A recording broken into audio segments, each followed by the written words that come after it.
Hey guys, RARMGG here, and today I'm going to talk to you guys about the new commander deck I made around my commander, Golos, Tyrus Pilgrim. So let's just start with the commander. What does Golos do? For 5 mana, you get a free 5.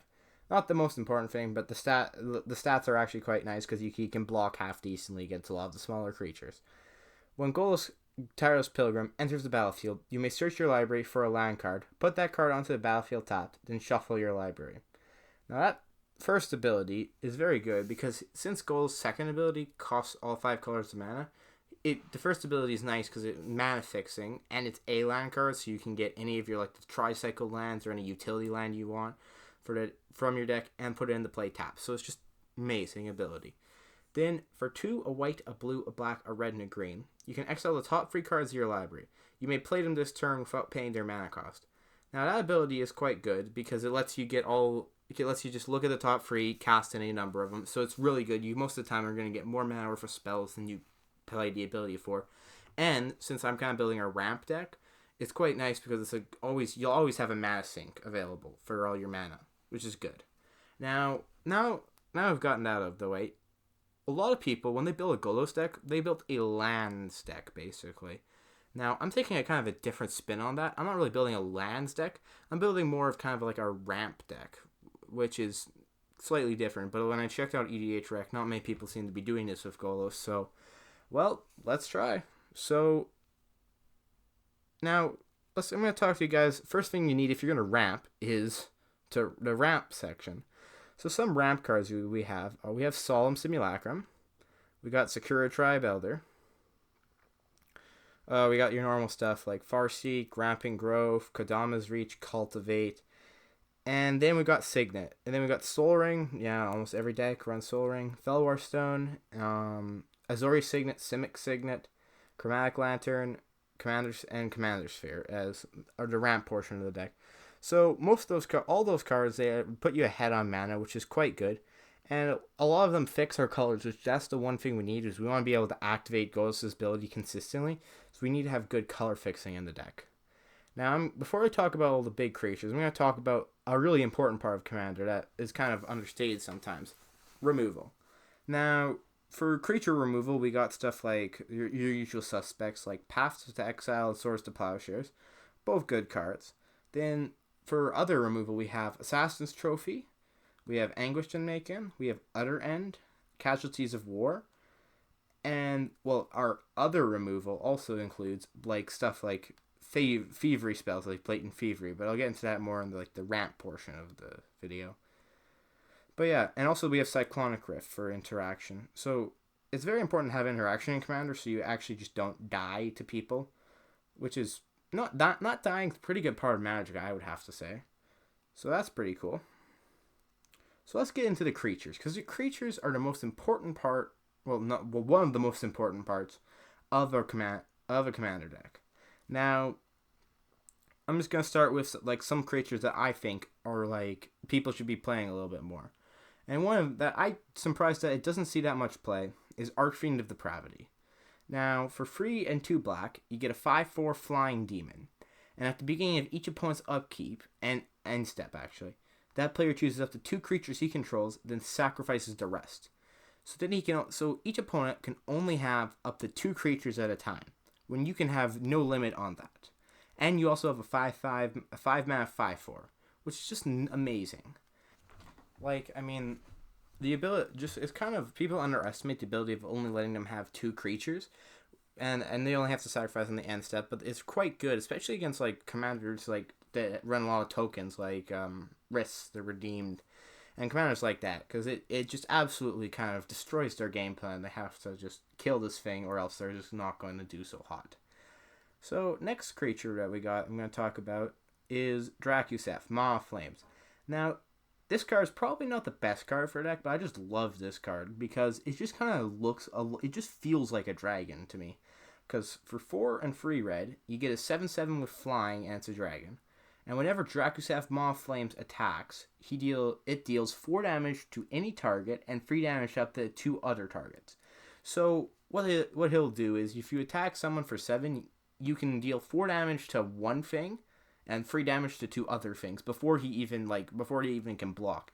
So best case scenario, you can like kill 3 of their things and hit him with Drakuseth, or you can kill 2 of their things and just deal extra damage to their face. So that's pretty good. Yeah, it's just a really pet card of mine, so I'm just putting it in the deck because it's just cool.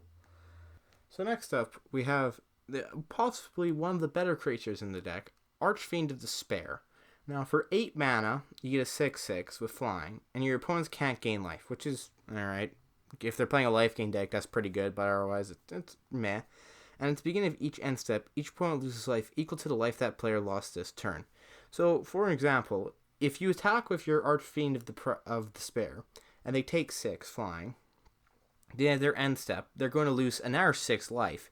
So that's a pretty good ability. And also, another reason why this card is in the deck is it enables the kind of quote-unquote combo of the deck, which involves Archfiend of Depravity, Gisela, and if you have both of those in play, you can attack with Gisela and Archfiend. You'll attack in for 11, right? And then it's going to get doubled from Gisela to 22. And then their end step, Archfiend is going to trigger, and they lose 22 life. So you can just dome somebody for 40 out of nowhere with these 2 cards. Especially if you tooth and nail them, which is also in the deck. Now, sure, you can't do Golos, you can't entwine it with Golos, but it's just a very good card, especially you can just ramp it out, which is quite good. So, another card that's really good in the deck is Zakama. Now, pretty self-explanatory, just untaps all your lands, has 3 really relevant abilities, and it also has 3 activated abilities that are all, like, one of them you can just basically kill whatever creature you want, that's like a lot like a 20/20. The other one you can just destroy all their artifacts and enchantments, and the other one gain life. Okay, who cares? So next, another card. There's other cards. We got Jin-Gataxias, Kozilek, Progenitus, both Ulamogs, World Spineworm, It That Betrays, and Emrakul. Now those are a lot of the other creatures in the deck. They're going to be just a cycle on screen now, but yeah, they're pretty good. So I'm running 3 Planeswalkers in the deck. I'm running Nicol Bolas God Pharaoh, Nicol Bolas the original one, and then Ugin. Now, the reason I'm going to be running both Nicol Bolases is they both perform very different roles in the deck. Nicol Bolas God Pharaoh, he disrupts your opponents really well. Like, his +1, especially if you can get this guy out like reasonably early for ramping Golos and activating his ability, can start just exiling cards from their hand, just denying them the resources they need, and you just start exiling stuff, and just it's pretty good from there. His -4 can deal 7 damage to target opponent or creature an opponent controls. So you can start, like, if someone's low, you can kill them basically, or you can just start killing some of their medium-sized creatures, so just lessen the clock on you. And his +2 is quite good. You can target opponent, exiles cards from the top of his or her library until he or she exiles a non-land card. Until end of turn, you may cast that card without paying its mana cost. So basically, you just keep exiling cards from someone's library until you hit a non-land, and then you just cast it. Now, sure, you could hit like a Mana Dork, but you could hit an Emrakul. So that's pretty good. And his -12 is just basically just exile each non-land permanent your opponent's controls. So yeah, all the stuff you have over there, that's gone now. Bye. And the other Nicol Bolas, he does slightly different role. He has a way to get rid of non-creature permanents. He has a way to get rid of their creatures.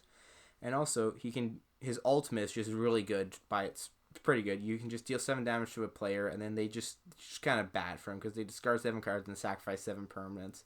Especially if they're a permanent light deck, then that 7 permanents could just be like half their lands and all their creatures or something, which is quite good. And then we have Ugin. Ugin's good. Alright, moving on. So moving on from Planeswalkers, I'm going to start talking about some of the spells in the deck, which some of them may look weird at first, but then they'll make sense in a sec. So we have a lot of tutors in the deck. We have Mystical Tutor, Enlightened Tutor, Worldly Tutor, Demonic Tutor, and yeah, that's it. And they each perform their own purpose. Like, Mystical Tutor, you can use Mystical Tutor to put, like, Enter to Infinite on top of your library.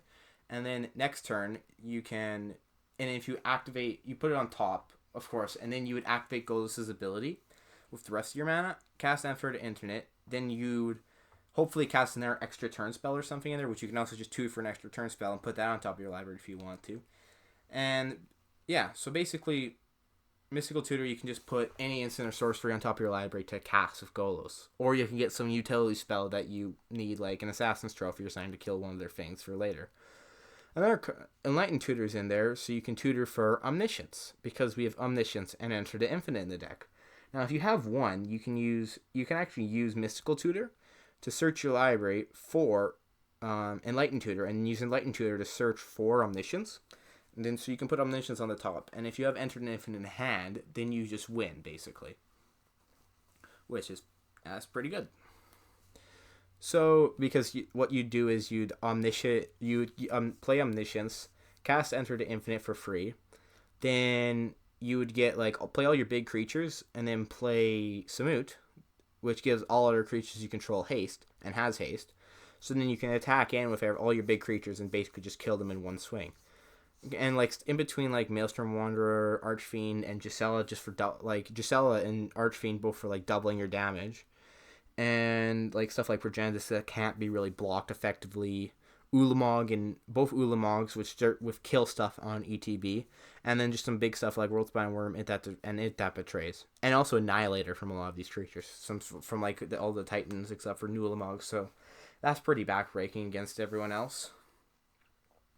Also, another main section of the deck would be the extra turn spells. Because Golos is really good with extra turn spells. Some of the ones I'm running are Karn's Temporal Sundering. Dang, I can't speak sometimes. And what it does is, it's a legendary sorcery. You have to have a legendary in play, but you're using Golos' ability, so not too much of a problem. Target player takes an extra turn after this one. Return up to one target non-land permanent to its owner's hand. Exiles Karn's Temporal Sundering. So you exile it, and you get to take an extra turn and bounce something, which is quite good because it gives you an extra turn, gets you some time. It's always good. Then another extra turn spell, we got Nexus. Yeah, everyone hates Nexus in Standard, but in Commander, yeah, it's still good. What else we got? We also got Beacon of Tomorrow, which you take an extra turn. It's basically Nexus, except for slightly worse, but hey, it's more than that one. Then we got Expropriate, which doesn't give you extra turns directly, but most people are gonna be like, oh, you want to take my big creature? No, I'm just gonna give you extra turn. What's the worst that can happen? Yeah, like 7 Golos activations. That's the worst that can happen, and then you just die. Then we also got some good we got stuff like In Garrick's Wake, which is a one-sided Wrath, and Plague Wind, which is also a one-sided Wrath. Rise of the Dark Realms gets all your big creatures from your graveyard and all their creatures back. Also, Time Stress gives you 2 extra turns. And yeah, pretty much that's the deck. There's a couple other cards. I'm just going to let them cycle through screen now, all the other noteworthy cards. But yeah, so for mana base, just kind of like I'm running currently Command Tower, like all the tricolor lands and some shocks, and I don't have money for fetches because I'm poor. So yeah. Just if you want to build this deck, like first thing you'd improve is just get fetch lands, get shock lands, and just get a perfect like mana base first of all. Then Farseek, which would be so much better because then you can get basically whatever 2-color combination you need off Farseek. Not too much else you really need to improve the deck on. But yeah, it seems pretty good. So this is Golos EDH. This has been Deck Tech on that. Just to let you know, RIRMTG, and see you guys in the next video, hopefully. Bye.